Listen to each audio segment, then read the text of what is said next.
Hello everybody, welcome back to the Landedkiller show. Today I'm just giving first impressions of Hornet. This will serve as my review basically for Hornet until I can basically spend more time with it and get it more in depth. Something put together.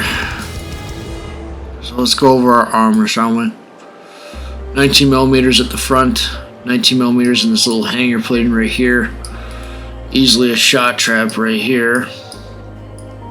25mm deck, 13mm superstructure, 19mm hanger plating, armor belt 40, hanger plating 38, small armor belt of 102, side plate 19, 19 in the back, 38 here, 40 here. This ship is known mainly for the Doolittle raid. Had a bunch of special bombers there and attacked the Japanese coast. It was our first attack on the Japanese coast after Pearl Harbor. 40mm here, 28mm here, 32mm here, 25 here, 25 here, 102 here, 19 here, 25 here, 40 here. Let me see here. We need to see where this is. Citadel's just a little bit above the water, so you're really going to have to struggle a bit. So Citadel deck is 38, 32, 35, 18, 102. So don't expect to be able to tank too many shells here. You still got, I think this is close to the same armor profile as Enterprise because it should be the same class. Let me take a look. I don't know, it looks like Enterprise is more exposed bits. Interesting. So Enterprise is more exposed. That is interesting. So Enterprise has worse armor. Let me see here. Interesting. Here's that Enterprise has worse armor than Hornet. Hornet has better armor. That 102 side millimeter plating there.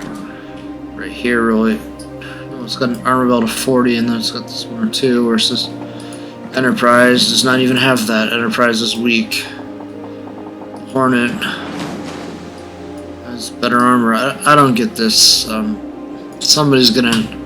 Oregon's gonna have to look into buffing Enterprise's armor maybe just a bit in the future. 50,000 hit points. Enterprise 51,000. 28% torpedo damage reduction. Enterprise 28%. Aircraft, we got our famous, we got these Devastators here. 1,710 hit points, size of attack and flight for 8 aircraft per squadron. And torpedoes 37 knots. Wow, that's tough. 3-kilometer range, armor distance 361 meters, massive torpedo damage 466, 4,667. Douglas bombers. These guys here, 2,032.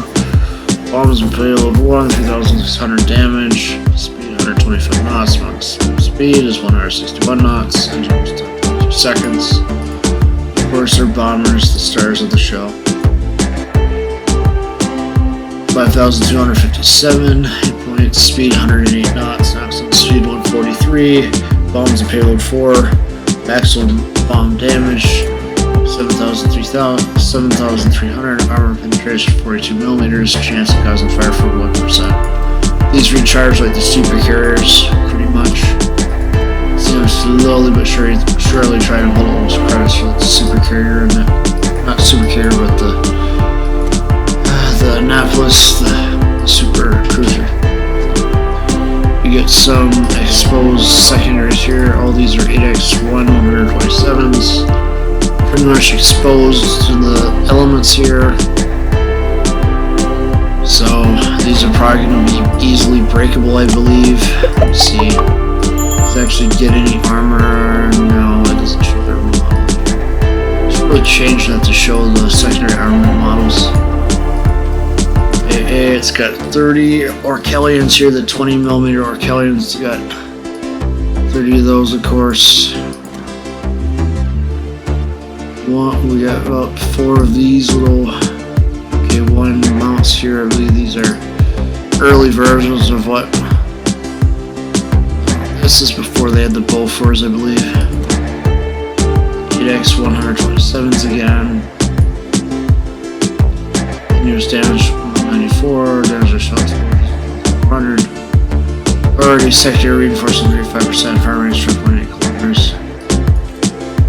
Maneuverability 32.5 knots, turn circle radius 1060, rudder shift time 12.3. I'm gonna double check to see if I have that equipment. Nope, I do not. Concealment 13.8 to 15.8. 0 to 11. 11 to 14, depending on if it's on fire or not. Sure, detectable range is 2.0. That's new. Very new. Alright, I'll go over the skills I got. I got air supremacy to help with getting the aircraft back in the air. Improved engines to make the squadron go faster. Sight stabilization to make the aiming time go down a bit. Of course, enhanced aircraft armor to protect against flak damage.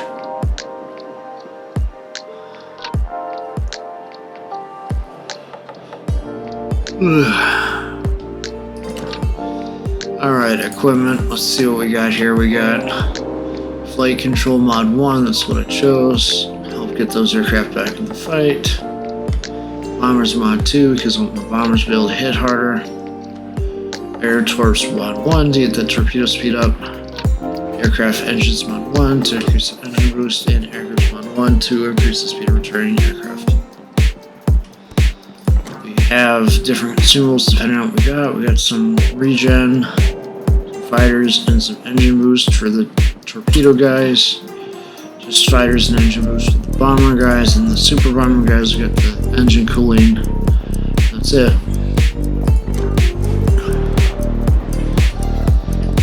Honestly, guys, let's see what we got here. It looks like they got some new little raid camo. This is the pretty camo that they try to get you to get with the Admiral pack. Of course, in real life, we did not have no silly bomber symbol on the deck. I don't even believe they use these colors actually in real life. It's hard to say. I don't get why you get the camo there. There's no real benefit. Especially with wargaming changing camos around here shortly, if people are paying attention to the news today. I have yet to really dive into that, so I can't really give any solid opinions yet on that, but I just want them to stop messing with the game already. Heck, we've had submarines and super ships all in 1 year, and now you want to mess with camos too? I mean, come on, wargaming, knock it off. Just knock it off already.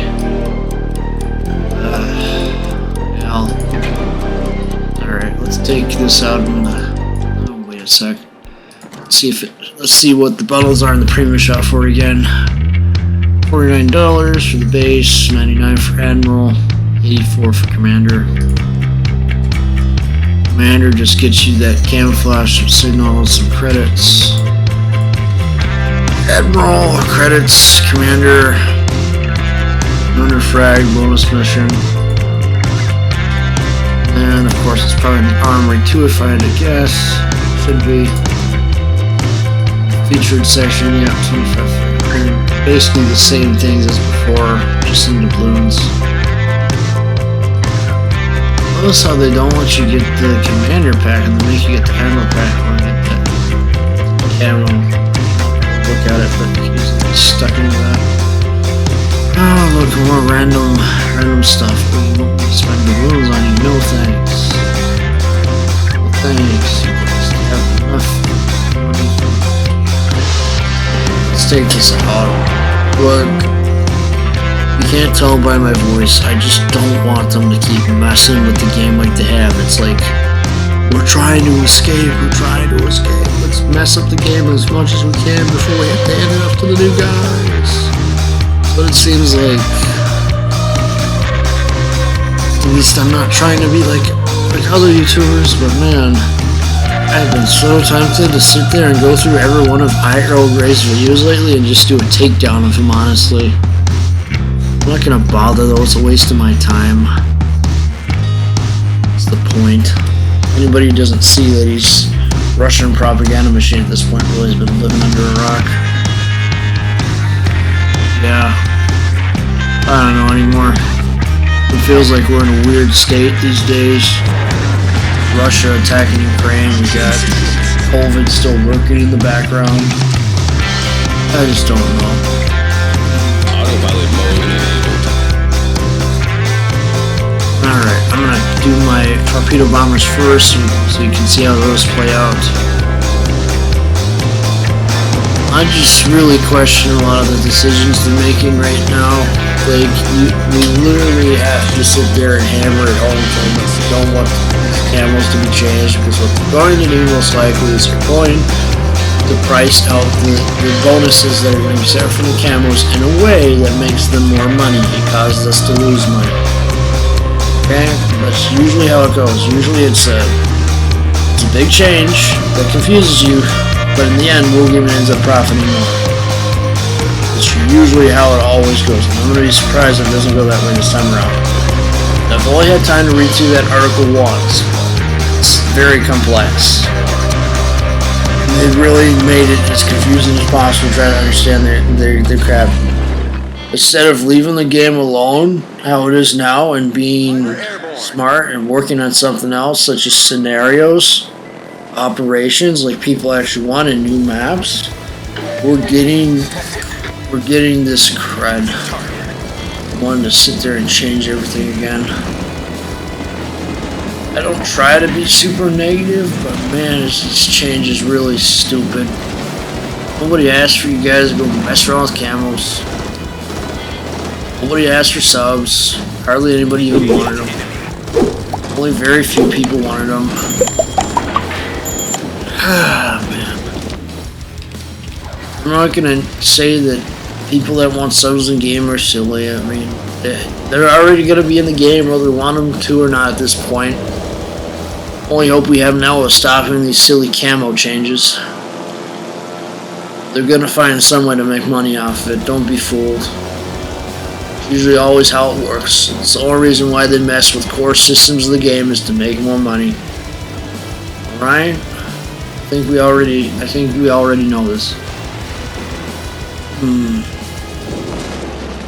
It's been a long week, so I gotta get all the channels up to speed again, so I'm gonna try to do what I can on that end. Be patient with me. You're probably gonna see me putting a lot more time and effort into those side channels for a bit here. So I'm gonna try to anyway. Already got my tickets booked for Doctor Strange 2 here soon enough. People spam calling my phone non-stop. It's ridiculous.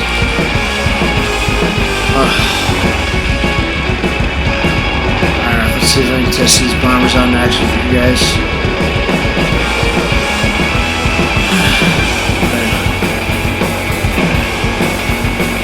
A lot of time and effort just going into these videos. Just remember that at the end of the day. It's a process. I can't just get up all the videos without having some time first.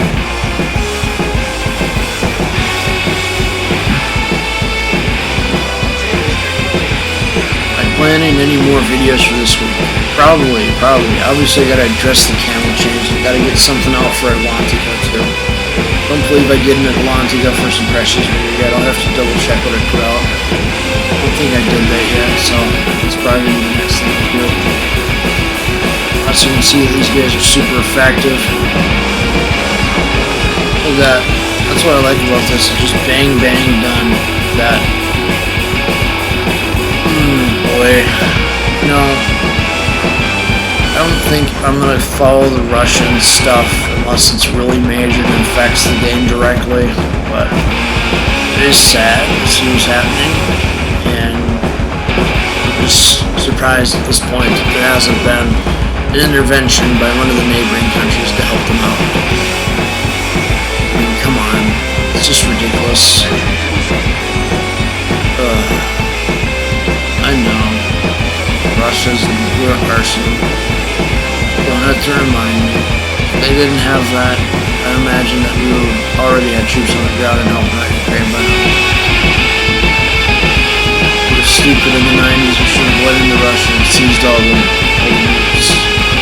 So we did now look at what they're doing. And you know, there's probably reasons behind it.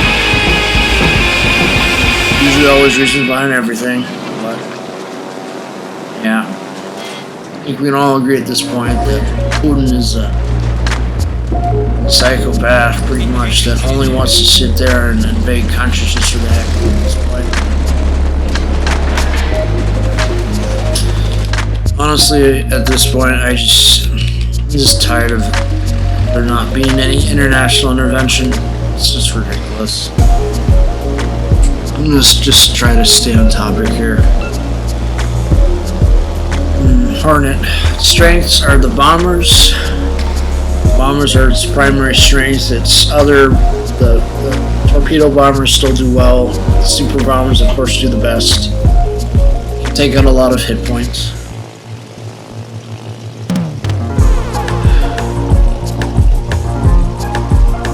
Look, I just want to say that I appreciate you guys just for being patient with me. This is all a process in itself, getting these videos out, and I honestly do want to get us up to 1,000 before the end of the year. So just be patient with me. We're gonna get there. It's gonna be a long haul for everybody, but my usual music guy seems to have raised his prices, so I think I won't be able to get any more music. I'm getting one last song out of him at the normal price, but basically tripled his prices for the music, and it's stupid.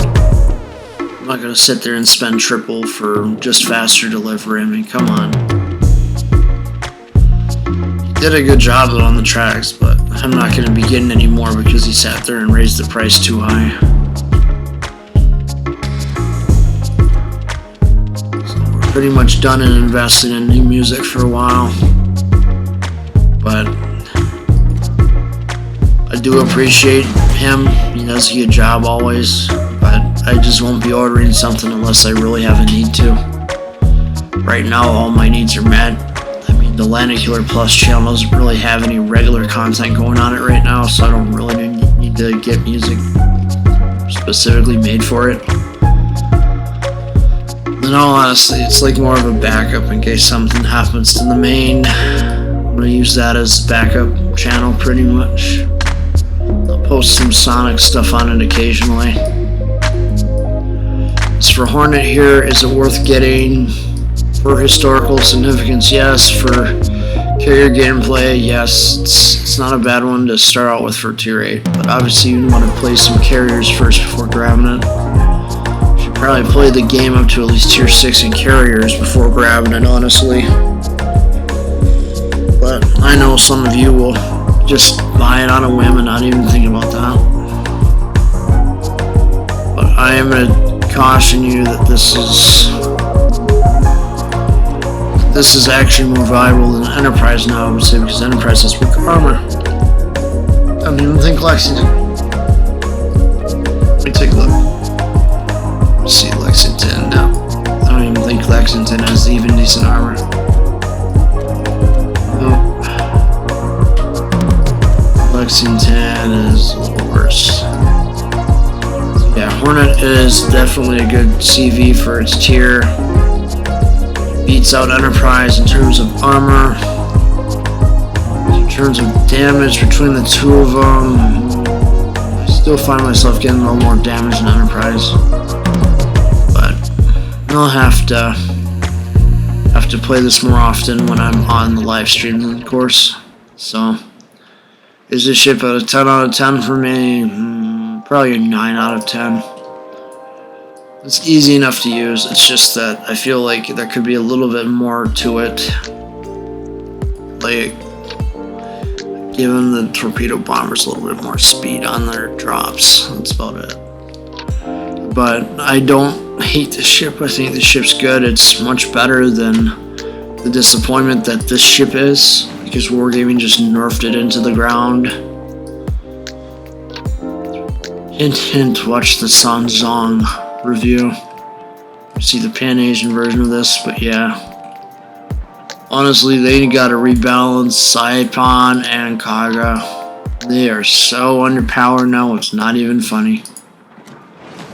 Maybe I gotta spend time with them, but every time I pull them out into battle, I'm struggling. But when I pull out like Hornet or Enterprise, I'm doing decent. So, I'll see you guys in the next video. Thank you for taking time on your day to watch me. Please check out the other channels on the homepage. Have a great day. Thank you for watching.